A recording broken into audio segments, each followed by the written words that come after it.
হয়, যেহেতু আমি 4 অক্টোবৰত দলগাঁও সমজিলা স্থাপন হৈছে 2024 চনত।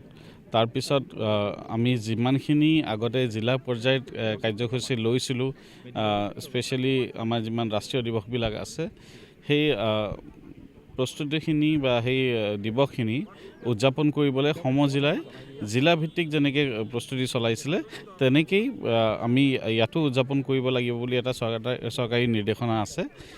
সেই মৰ্মে আমি আমাৰ দলগাঁও সমষ্টি অঞ্চলত যিমান স্কুল, আমাৰ যিমান অনুষ্ঠান আছে, প্ৰতিষ্ঠান আছে, সকলোকে সহভাগী কৰি আমি এইবাৰ ৭৬তম গণৰাজ্য দিৱস উদযাপন কৰিবলৈ প্ৰস্তুতি চলাই আছোঁ। আমাৰ আজি ৩-৪ দিন ধৰি স্কুলেতো নিজৰ প্ৰেক্টিছটো বহুত আগৰ পৰাই চলাই আছিলে কুচকাৱাজৰ।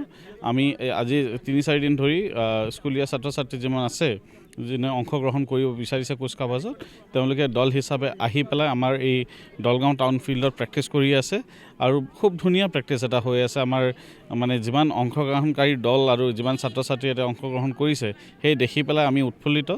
আৰু মই আশা কৰিছোঁ এইবাৰ প্ৰথমবাৰৰ বাবে যি আমি উদযাপন কৰি আছোঁ, সেইটো খুব ধুনীয়া এটা কাৰ্যসূচী ইয়াতে হৈ উঠিব আৰু সকলো ৰাইজে এই উপভোগ কৰিবলৈ আৰু নিজৰ দেশপ্ৰেমটো জাগ্ৰত কৰিবলৈ আৰু এই ছাত্ৰ ছাত্ৰীক উৎসাহ প্ৰদান কৰিবলৈ সকলোৱে যাতে ইয়াত আহি পেলাই তেওঁলোকৰ এই কষ্টখিনি যাতে তেওঁলোকে অলপ সঁহাৰি জনায় আৰু এই পবিত্ৰ দিনটোত আমি সকলোৰে ইয়াতে উপস্থিতি কামনা কৰিছোঁ।